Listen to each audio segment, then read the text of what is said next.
So let's welcome Chief Master Sergeant Jeffrey A. Stebbins. He's the Commander-in-Chief of the 158th Fighter Wing out of Burlington Air National Guard Base in South Burlington, Vermont. His responsibilities include serving as the Wing Commander's primary advisor on operational effectiveness, professional development, readiness, training, utilization, health, morale, and welfare of 960 enlisted airmen. The 158th Fighter Wing is known around the world as the Green Mountain Boys. I'm sure we've all heard that here. The history of the organization dates back to 1775 and our nation's founding. Today, the wing prepares for employment to employ the United States Air Force's second operational F-35 Lightning II fighting force. He entered the Air Force in 1991 as an engineer assistant, assigned to the 158th Civil Engineering Squadron, Vermont Air National Guard. While assigned to the unit, he served in multiple capacities such as the Prime Beef, we'll have to know more about that, a manager and operations superintendent. After spending 15 years in the CES, he cross-trained to the Logistics Readiness Squadron, where he served as the QA superintendent. Chief Master Sergeant Stebbins has participated in Operations Southern Watch, Enduring Freedom, and Iraqi Freedom in 1917. He was selected to serve in the 158th Mission Support Group Superintendent. So without further ado, welcome Chief Master Sergeant Jeffrey A. Stebbins. Well, thank you. Thank you so much for that introduction. I don't think I could have said it better myself. Yeah, so I'm honored to be able to sit down and speak to you, to your team. Obviously, we're doing it under different circumstances because I'd love to travel down to Ludlow and get in front of you. So before I go any further, I want to preface this by saying, because I'll forget about it, our doors are always open up here in Burlington, and I'd love to take the opportunity to continue this relationship, continue the dialogue, and there's an open invitation for your team to come up and visit my team here to kind of see what we do on a day-to-day basis. We have an awesome public affairs team that will take your appointment, and we'll give you a show of exactly what we do. Get you a little sneak peek behind the curtain up here in Burlington. So I wanted to get that out of the way first because I get so excited when I talk about the women and men of the Vermont Air National Guard. I always forget to throw that out there. So please take that as an open invite. As soon as we get through some of this COVID, which it looks like we're making some headway, we'll definitely get you up here and we'll give you a good show. So again, I'm glad to be here. Nice, warm, blustery day. As far as, a little background about myself, just want to let you know I'm a born and bred Vermonter. Never did any active duty. I've been a traditional guardsman my 30+ year career. When I was in college, I decided to explore some options. I'm a graduate of Johnson State College back in the early 90s, and the Guard presented itself an opportunity for me to kind of get out of my comfort zone, kind of do something that was challenging. So I'm a teacher by trade. I have a degree in elementary through high school, health sciences, and I just wanted to change. So I joined the Air National Guard as an engineer. Totally different career path I could ever thought of. And I've been here ever since. And like my biography says, I've kind of taken opportunities that were out in front of me to kind of expand my horizon. And now I sit at the command chief level, which is, the top enlisted grade that advises the wing commander. Our construct, I think it said about 962 at the time of my bio. We're close to 1,000 now. When I look at it as a 1,000-person company, and there's the way the wing is made up. It's kind of two distinct paths. Obviously, we have our flying mission, which is one path, and then we have a support side of the house, and everything kind of in between. There's no secret. Our flying mission is the F-35A. We are the only Air National Guard unit in the country at this point to have that mission. And that says a lot about our leadership 10 years ago. And if everybody kind of recalls, the Air Force was looking to cut the budget, looking to kind of look at different missions. And there's a thing called BRAC. It's a Base Realignment Act. And in order to survive that, we had to become relevant. And our leaders at the time decided that the F-16 was cool, but we needed to think 30 years down the road. And we put ourselves out in front of every other Guard unit. And lo and behold, with some senatorial pull, Senator Leahy being the Senate Pro Tem at the time, he got us to where we are today. So our maintainers right now are in the middle of a conversion. So our federal mission is the flying mission. We're about 1 year out from being totally converted to an F-35 wing. And what that took to get there, was a lot of work on the enlisted side of the house, where we actually took 100 of our airmen and we put them out into active duty units to learn about the platform. And they brought their skill sets back after 3 years. So 3 years before we got our first jet, we already had subject matter experts on the ground here, kind of training the trainers so that we didn't miss a beat. And we've continued through that cycle, even with COVID, which is a remarkable part, which I'll get to here shortly. We haven't skipped a beat in our conversion timeline. Right now we have 20 jets on the ramp. And if you walked out there today, it looks normal business. Maintainers are doing their jobs. You would think we've been doing this mission for 10 years. That's the type of professional we have here, working day in and day out through this pandemic, which ironically we're up into a year at this point. That comes with a lot of hard work on the other side too, the support side of the house.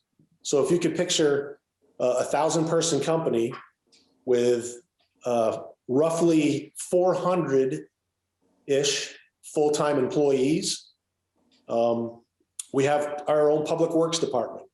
We take care of our buildings. We maintain our roads. We have our own finance department.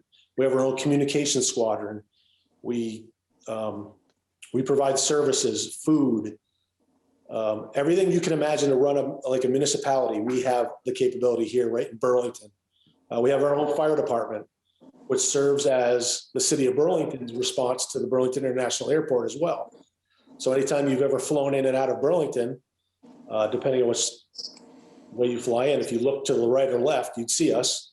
That's where we're located, with their own in-house fire department that responds on base and off base. We have cooperative agreements with South Burlington, Williston, Essex. Our footprint is just about everywhere in Chittenden County. That's the federal mission. The state mission, I'll be honest, we have the mission of the 158th Fighter Wing is ironic. I'll read it to you. It's to provide the nation's state a ready force, skilled in execution of a broad spectrum of global and domestic operations. And if that doesn't ring true to today's world, I don't know if any time in my career that I can honestly sit here and tell you that is exactly what the men and women of the Air National Guard are doing today. We have been heavily involved since the pandemic broke out. You may or may have not seen the news where we started off building an alternate health facility over at the Champlain Valley Fairgrounds. All of our counterparts around the country were just putting in funding requirements for $4 million, $5 million, activating the National Guard, thousands of man hours. In our little quiet state of Vermont, we got to work. Our engineers got to work. They went over. We had the floor plan of the facility, and they had the thing built in 4 days to house 450 patients. And oh, by the way, under $400,000. That set the tone for the whole pandemic response.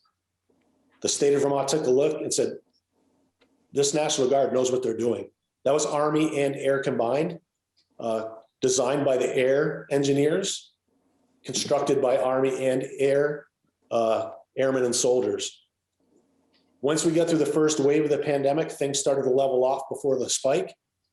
They tore the facility down and had it packaged away so systematically that if and when they had to rebuild it, it was available. And lo and behold, fast forward 5 months, the spike happened. They rebuilt it in another 4 days. So a testament to our state response. It got the ball rolling. The governor was well aware. We now have a team of Army and Air soldiers. They built over 300,000 COVID test kits. So when people were going to get test kits, get tested, those kits came out of Burlington. We delivered over 3 million meals due to the food shortage, insecurities. Our Army and Air soldiers and airmen delivered over 3 million boxed meals all around the state. We had a team, Army and Air as well. As you can tell, this is a joint venture. We've done over 12,000 testing sites alone, 12,000 individuals alone, just in the National Guard. We continued our federal mission, and in that time period, there was the necessity to deploy our jets to another air base. We literally have taken our bubble of 300 airmen and brought it to a bubble in Wisconsin, when Wisconsin was the hotspot, and brought everybody back after 2 weeks of successful training, 0 COVID cases. We just replicated that again, where our pilots had to deploy to Tyndall Air Force Base to get qualified on the weapon system on the F-35. We took our bubble of 350 airmen, stayed in Florida, again, another hotspot for 2.5 weeks, brought them back, 0 COVID cases. So we are postured, we are very proactive in the COVID-19 response. We're also operating the warehouse, the strategic national stockpile when there were shortages. Our airmen and soldiers were manning that 24/7, 365, and still do today. It's neat to see how the mission's changed from start to where we are now, because now the vaccine rollout, that's another mission we picked up. And the very next mission you'll see in the news is with this Johnson & Johnson rollout. Now they're going to have pods, because there's going to be more demand. There's going to be more vaccine than demand. And we're going to get out there and start getting shots in arms very, very soon. So to sit here as the command chief and watch this all happen underneath, our watch is just the professionalism, the patriotism is just unbelievable. It's something that in my career, since the ice storm of '98, if you recall that time frame, this is probably bigger than that. So I know I just said a lot in a quick period of time.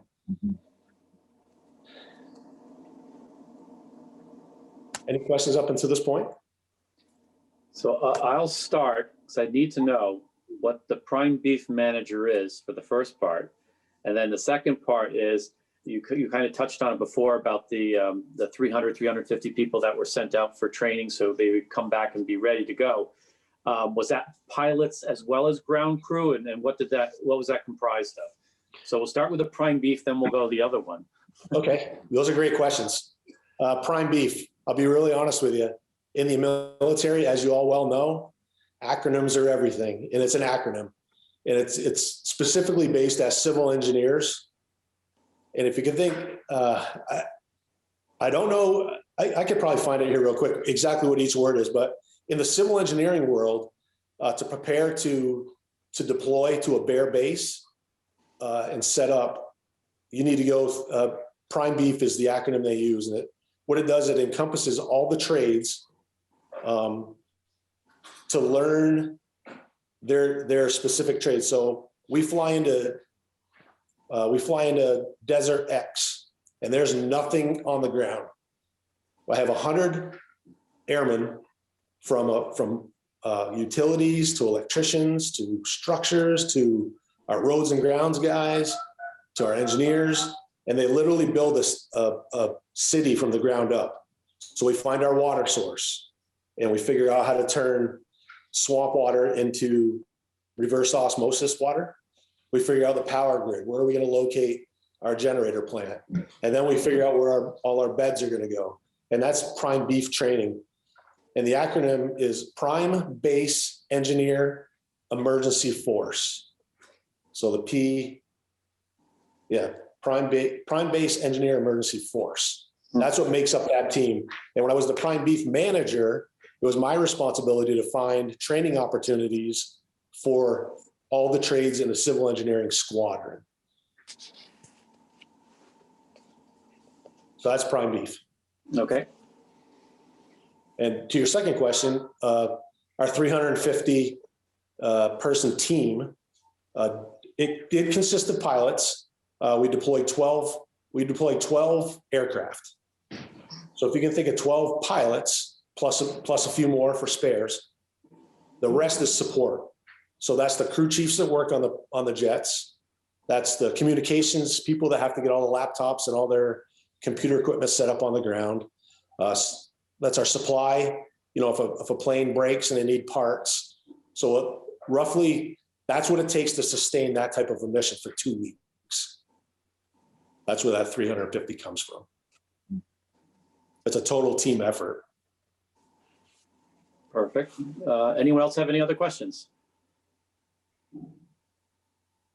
Frank? I do, Kevin. Oh, I got Frank, and then I'll go to you next. Command Chief, I just like to make a comment as a proud member of the 158th back in 1960 to 1970. Year in and year out, the organization makes me proud to have been a past member. The Green Mountain Boys are really something else. Yeah, I really appreciate that. It is, like you said, even in your time, I mean, that's where the legacy starts, right? It goes all the way back to Ethan Allen at the Green Mountain Boys. And if you know your history, you know that, when General Sedgwick needed to make a charge, he called the Vermonters to the front of the formation because he knew it's that work ethic. It's that sense of belonging. It's that Vermonter attitude that no matter what the task is, whether our numbers are 200 or 900, we're going to get the job done. Because it's in our heritage. It's in our blood. Okay, Paul, go ahead. Firstly, thanks for your service. Just a two-part question, really. How many F-35s are there, and what's the longevity? How many are here at the base? No, how many in general in the US? Are there 500 or 5,000? Yeah, there's not 5,000, but I think it's around the 3,000-ish range. I mean, it is the 5th gen fighter. So, I mean, as far as longevity, it's tough to tell because right now it's the latest and greatest. There's partners around the world. I mean, Lockheed Martin it's not just the US. There's a coalition force. I mean, our partners around the world are buying them. So I don't really know how to answer a good long time by the sound of it. Yeah, I mean, our F-16s that we got rid of, that we transferred out of, those were the oldest F-16s in the fleet. Like, we had no other option. But I will tell you, when we got rid of those, 35-plus-year-old pieces of iron, they were the most sought after jets in the Air Force fleet because they knew where they were coming from and they knew what the maintenance records were on every single one of those tails. All right. Anyone else for a question? I just don't have some screens on some, so I'm scrolling through. Barb, go ahead. Yeah, I'm just curious about how often do you do test flying around the state? Yeah, so in the beginning, we were shut down. It took us 3 years to get the first F-35 here. We got the first two. So we didn't fly around our state for over 3 years. Now that we did a kind of a crawl, walk, run stage, because obviously it's a brand new platform. So right now we're probably at the kind of the walk run stage. So we've got daily flights. We usually fly 2 times a day. We don't fly on the weekends, obviously. But I think right now we're doing anywhere between 8 in the morning and 8 in the afternoon, 10 in the morning, 10 in the afternoon, depending on whatever the flight schedule is. And then they'll sprinkle in like night training. You'll see like press releases saying, hey, the Vermont Air National Guard is going to be flying the next 2 weeks at night. It's just something we have to do to make sure that we maintain our path to readiness in January of next year. Thank you. Go ahead, Art. So you mentioned January. Is that when you're going to be integrated into the rest of the force? Yes, we have a timeline, obviously a conversion timeline that we're about a year out. Once that happens, that's when we'll be called upon to fill whatever role. Now it is different. Obviously, we just had an administration change. The National Defense Strategy is out there. There's an easy read that's unclassed. So it explains kind of what the construct looks like. But yeah, we will be counted on to put that into action, around a year from now. Great. All right. Anybody else?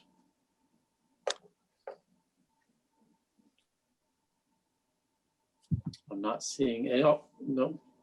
Bridget, is that your hand up or just? No, I was clapping. It was a good presentation. Oh, okay.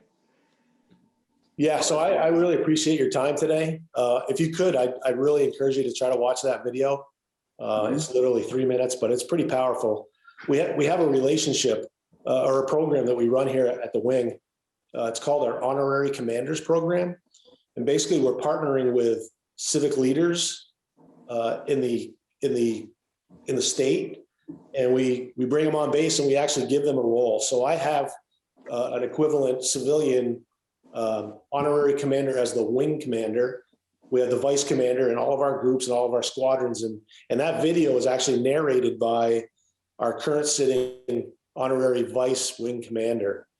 She's a woman-owned business, Leonardo's Pizza. I don't know if you've heard of it, but her name's Sarah Byers, and she does a phenomenal job in concert with what our PA team has put together.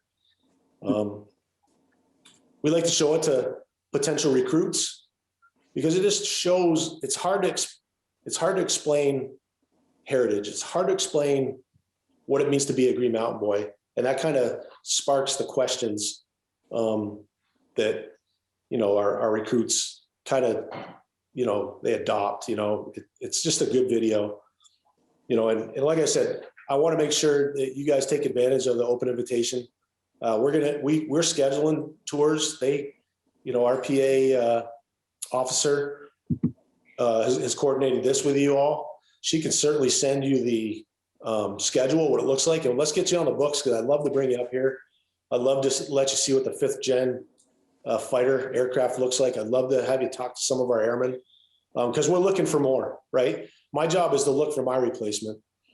And there's vacancies here where it amazes me every day when we have visitors come through the main gate and we show them what we have, and people don't even know we exist. To this day, they don't know we exist on this side of the airport. And when you come up here and I'm not looking to recruit you, but when families are having Sunday afternoon dinners and the topic comes up like, hey, I don't know what John's going to do next year for tuition assistance. We have a phenomenal tuition reimbursement program, free education at UVM. I mean, there's so many benefits. And then as far as employees, where would you like, how could you send an employee out to get a secret security clearance, drug-free tests and comes with a skill set. I mean, we want to market what we have here to make our communities and our partners better as well. And we're always looking to do job shares as well. So please take that advantage, take that opportunity, because I'd love to have you up here. Well, thanks again. We have that link. Again, want to thank you for your service, and round of applause. Thank you so much. Appreciate it. Thank you. Thank you. Thank you for everything you guys are doing. You're welcome. And Thank we you. enjoyed that. Thank you so much. Okay. Have a great afternoon. You too. Take care.